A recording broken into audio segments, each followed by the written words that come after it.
Ladies and gentlemen, thank you for joining my channel. Thank you for tuning in.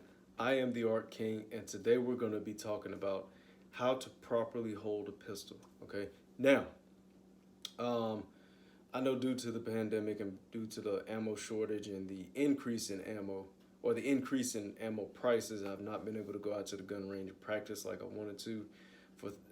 So for you guys that have been contacting me saying that you want to go out to the gun range, I do apologize. I'm on an ammo shortage myself. I'm trying to refrain from using as much ammo as I normally do.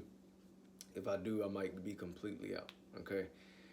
So when things start to escalate and things start to look better, then I definitely will be training a lot more of you guys, because I do enjoy training you guys, and I do enjoy firing guns myself. So that's my greatest joy above all things, okay?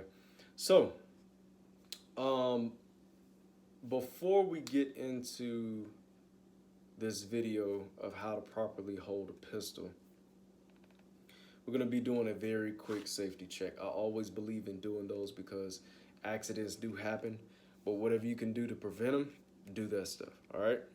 So we're going to go ahead and drop the magazine. It is a full magazine with real bullets, of course. All right. Now, if you look in the barrel, you don't see any steel, aluminum, or brass in the head. All right. So for this video, we're going to be using an empty magazine. All right. Empty gun, empty magazine. Safety first. All right. So let's hop into it.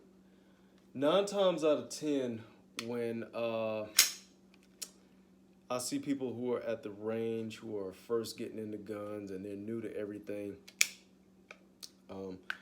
one of the things that I notice is that they don't have a firm hold on their pistol, okay? And what I mean by that is they don't have a high enough grip to control the recoil to improve accuracy and decrease the chances of a jam happening, okay? So I'm gonna go through each one and explain why things work the way they do, basically, okay? Before we get into the proper hold of the firearm, we're going to go ahead and cover the stance real quick. Okay, it's very simple. It's 2 types of stances for beginners, all right?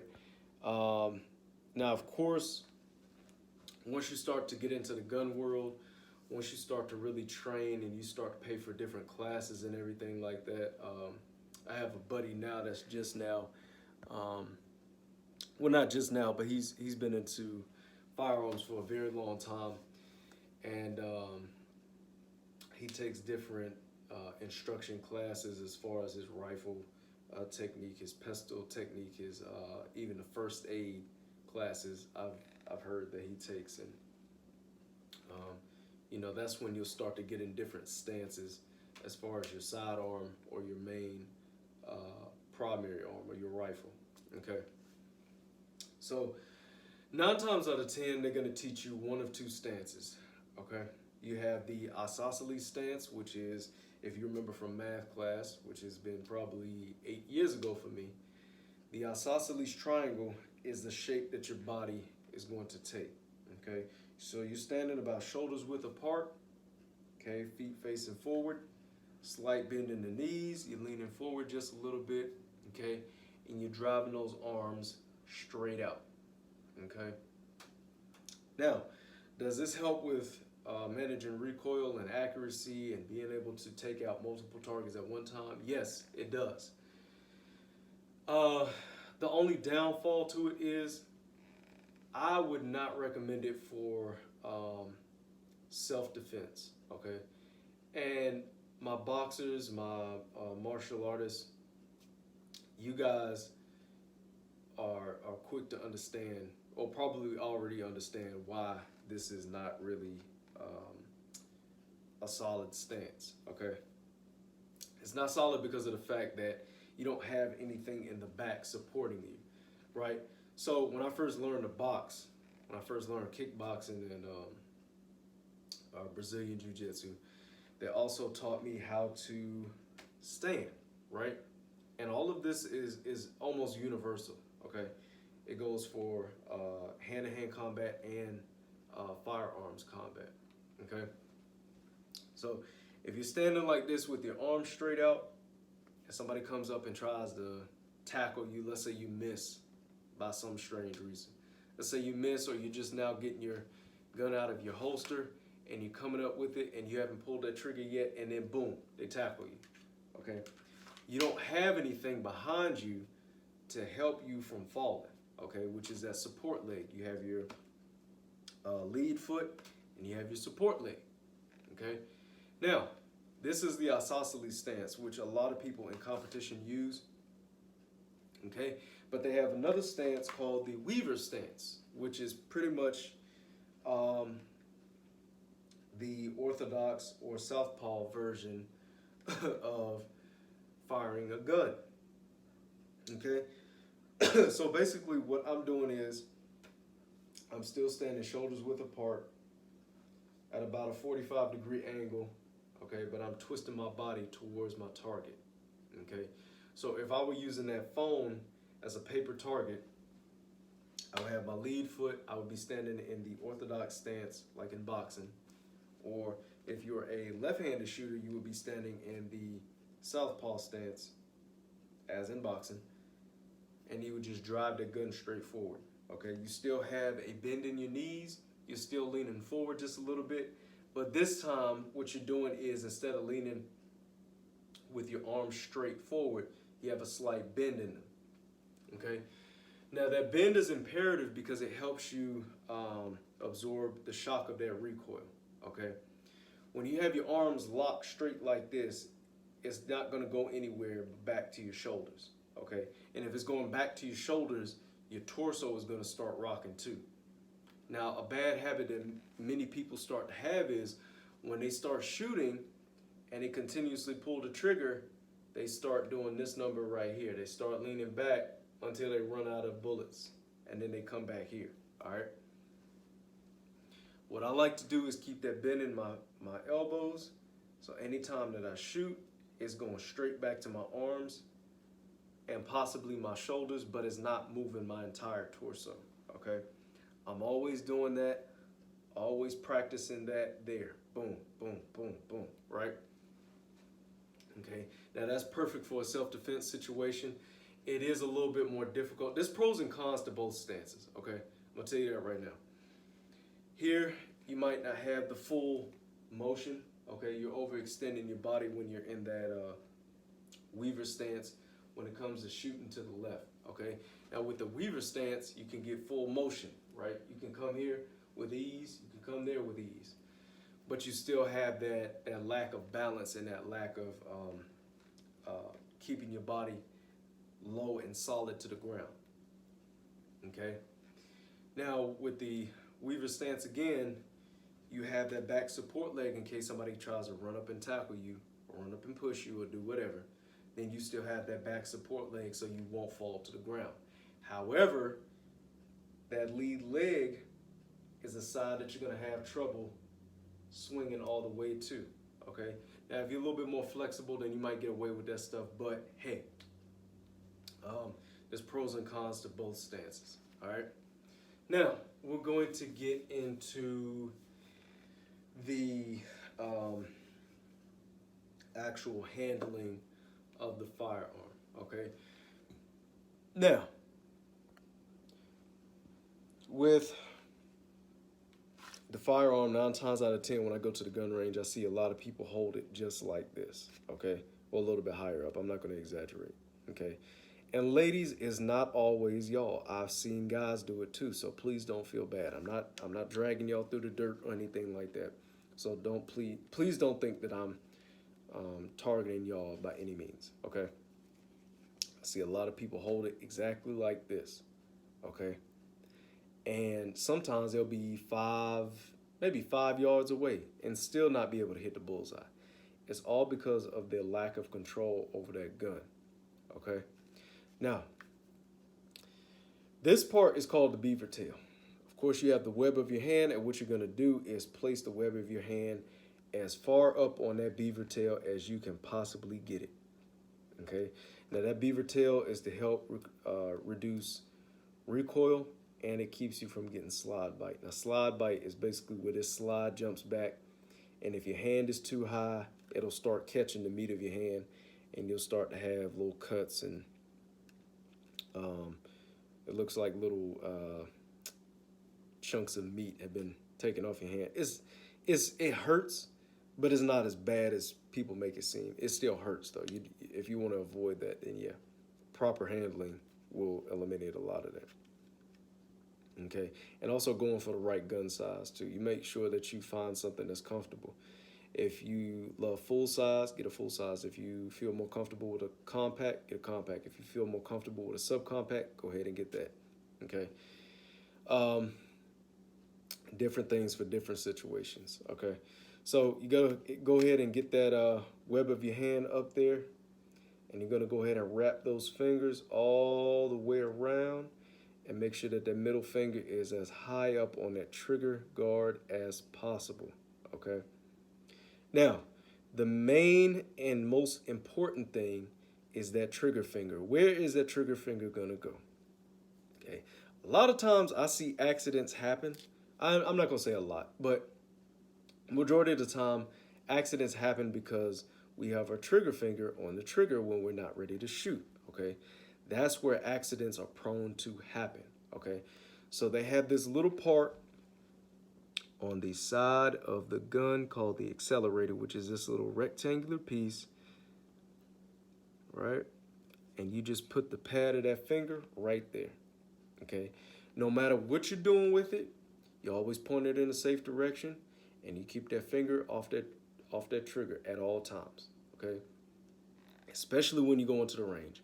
Now, the self-defense situation is a little bit different. You still want to have control over that gun, and you still want to practice safety until you get ready to hit the target that you're going to hit. Okay. So that's for your dominant hand. And for my left-handed people, it's the same thing. Getting the web of that hand as far up as possible. Wrap those fingers all the way around, just like that. Keep that trigger finger on the accelerator. And that's the good thing about guns. They have a lot of the features they have on both sides. I know with Glock, they don't have a magazine release on both sides. They don't have a slide release on both sides. So, but majority of the parts they have on both sides. Okay. So for my left-handed shooters, you could do the same thing. More than capable of doing it. Right-handed shooters, same thing. More than capable of doing it. Okay. Now, I'm going to show you where this thumb goes in just a few seconds. All right. So what you're going to do is take the palm of your non-dominant hand, meet it with the knuckles, and place the knuckle over knuckle, okay? And you're going to put that thumb right there on the opposite side of your trigger finger, right there on that accelerator as well, okay? Now what you're going to do with this thumb is simply place it on that back knuckle. This thumb right here has no special need unless you're doing a slide drop, right? You drop the slide with this thumb, right? So that'll help you drop that slide right there, boom. Okay. Now, everything that I'm doing plays a part in accuracy, recoil control, and decreasing the chance of having a jam. Okay. Now, what is recoil? Recoil is basically the kick of the gun. Okay. So 9 times out of 10, any gun that you shoot, I don't care whether it's a BB gun, you're still going to have some sort of recoil. Whether it's a 22, 25, 38, 380, 9mm, 40, 45, 50 cal, 44 Magnum, 500 Magnum, whatever. You're still going to have some sort of recoil behind it, okay?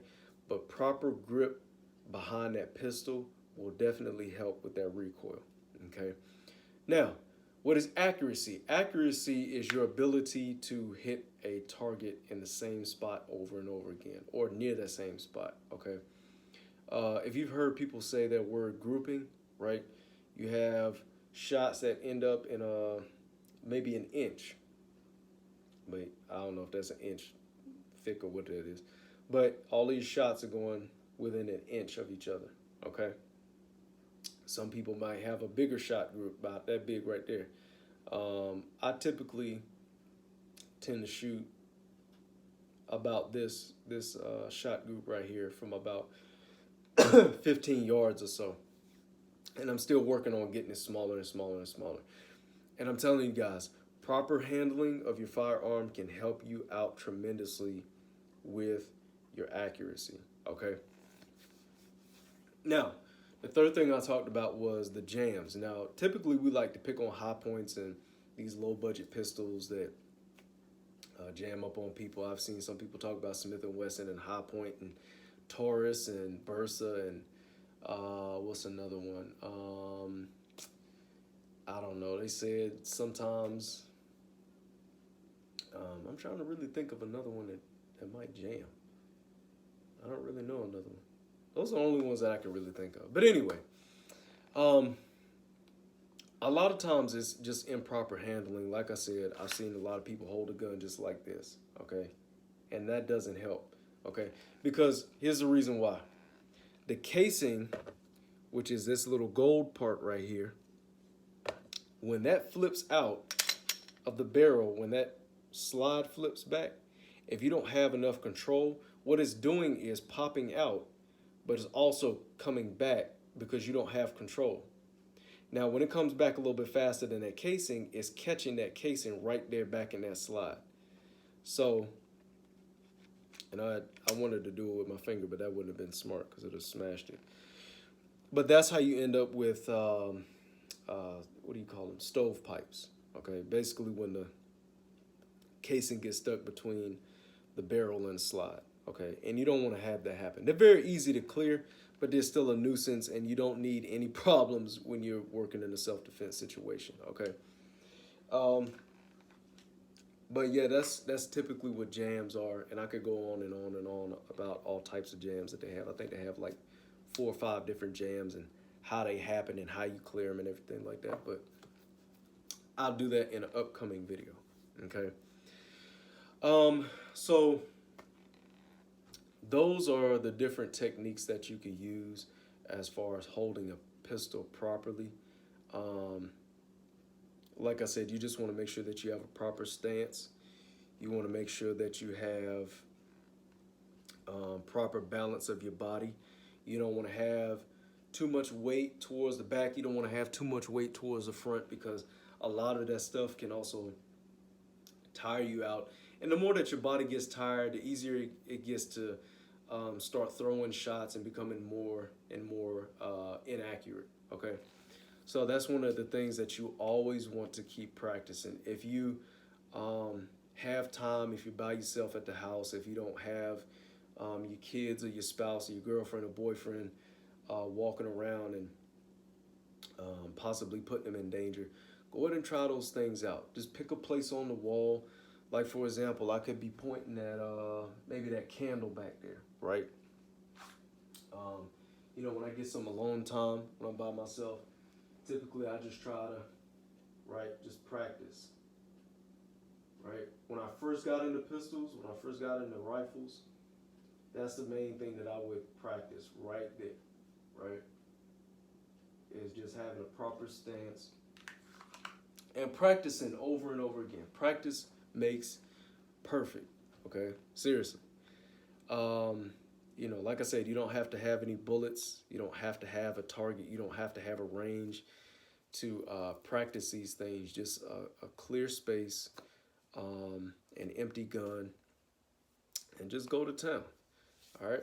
So if you guys have any questions, concerns, comments, emotional outbursts, hoops or hollers, leave them in the comment section down below. I will be continuing to make different videos based on, I think the next one I'm gonna do is the difference between an emergency reload and a tactical reload, okay?